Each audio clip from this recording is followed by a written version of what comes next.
ce travail de recherche va développer la relation entre le mouvement et le son. C'est-à-dire qu'on a une réflexion sur comment on va guider un son, et par la suite, le son va également influer sur le mouvement, puisqu'on va pouvoir créer et sculpter de la matière sonore. Là, et là, et l'autre, c'est quoi? Et l'autre, c'est comme ça. Ok. Alors.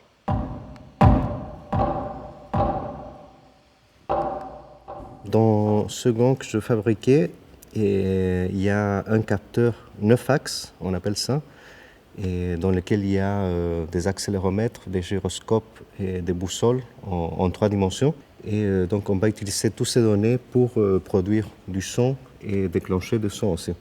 C'est ça que je vais miniaturiser.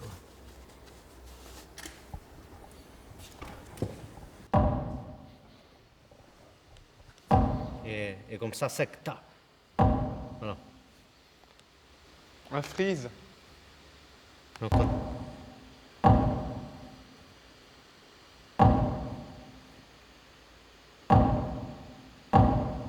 on a commencé donc à délimiter des zones de jeu. On a également sélectionné des mouvements qui étaient plus parlants et qui étaient captés par la Kinect et les accéléromètres. Et nous avons assigné des sons déjà et des espèces de mouvements et que l'on va réutiliser dans les compositions. Et l'étape suivante sera de créer des œuvres, ou de créer plutôt 2 œuvres qui vont utiliser ce système de captation, et également une projection vidéo.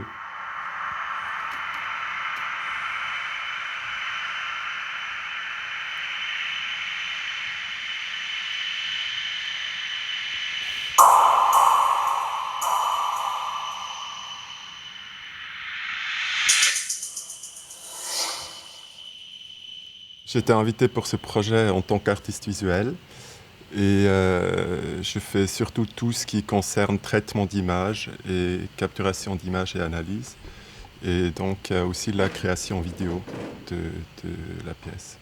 On utilise différentes manières de captation de mouvement et de captation vidéo. On a décidé de travailler avec la Kinect, qui est une caméra infrarouge qui permet de capturer des images en 3 dimensions. On a plusieurs entrées.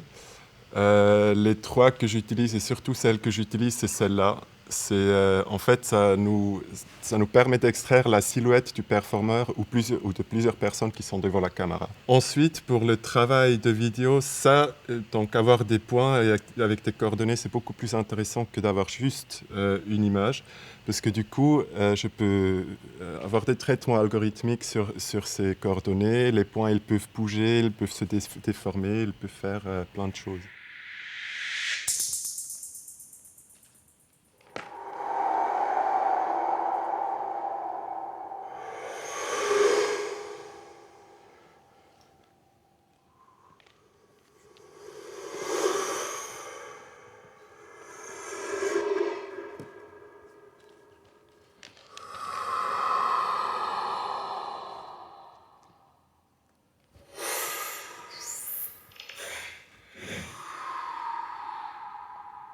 l'objectif de cette hypersynchronisation entre l'image et le son, c'est justement de créer des nouvelles formes audiovisuelles.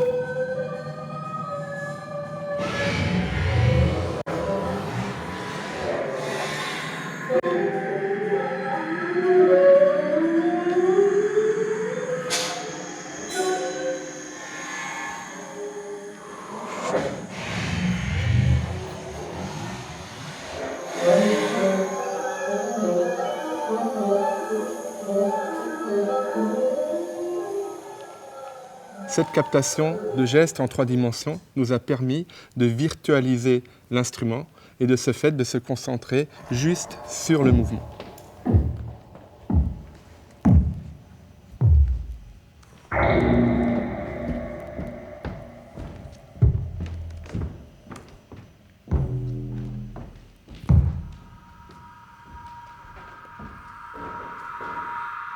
Alors le challenge dans cette partition a été de transcrire sur papier l'univers en 3 dimensions dans lequel évolue l'interprète.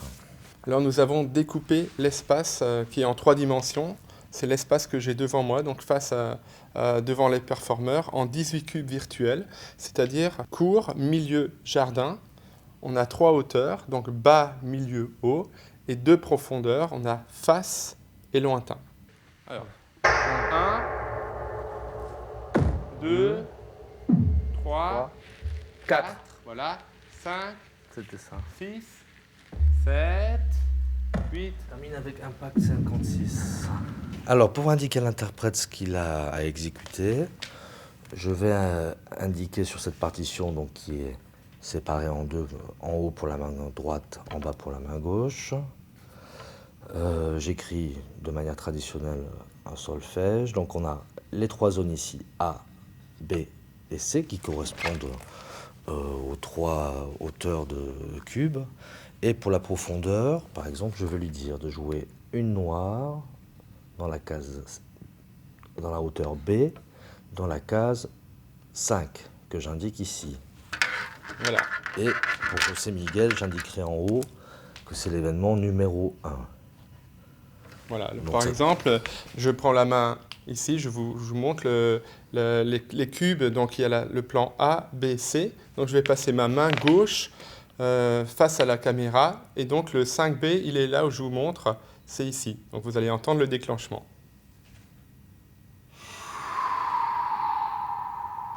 Alors, en plus des zones de déclenchement, j'ai également donc les gants où il y a des accéléromètres. Et ces accéléromètres vont réagir sur un geste assez rapide, souvent, où je simule une attaque sur un instrument. Donc voilà, donc là je vais déclencher par exemple un son avec le gant droit. Voilà, le gant gauche. Puis voilà.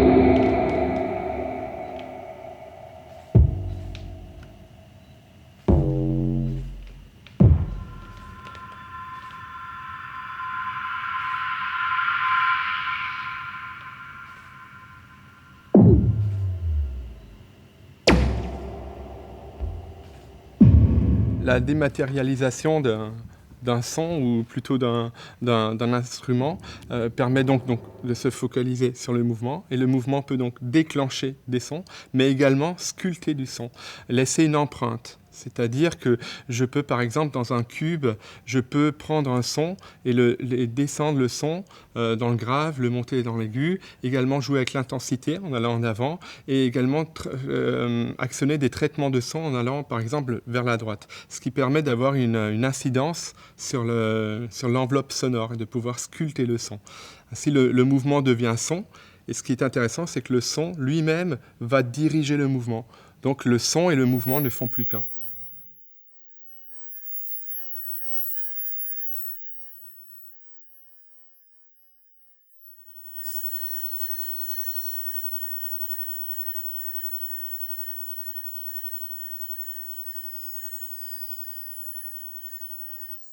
La particularité de cet instrument, c'est qu'il est virtuel, donc il n'est pas devant nous et il y a une part d'imaginaire dans ce qu'on est en train de faire et il faut arriver à sentir quelque chose qu'on ne voit pas en fait. C'est une nouvelle confrontation, un nouveau rapport à un instrument qu'on n'a pas du tout d'habitude, quoi.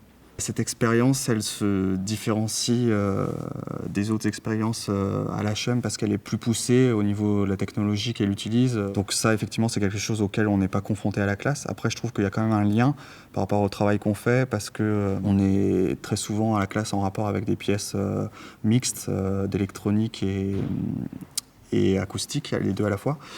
Et donc il y a quand même toute cette approche qui est commune et puis il y a aussi tout le travail sur le geste de l'interprète qui là a un rapport avec notre travail à nous.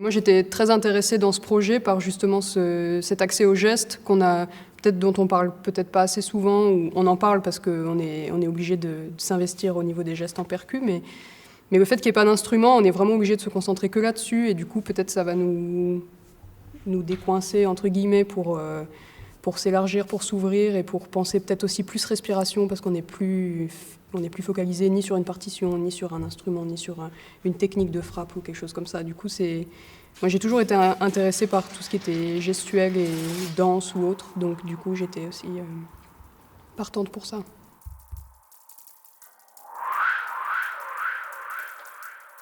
Ce qui était intéressant de ce projet, c'est une vision beaucoup plus artistique peut-être, en imaginant qu'on écoute en fait un mouvement et on peut également voir un son. Et je pense que c'est un peu ce qu'on va essayer de travailler là-dedans. Aider des gens par l'image pour travailler un son et aider les gens par le son pour travailler un mouvement.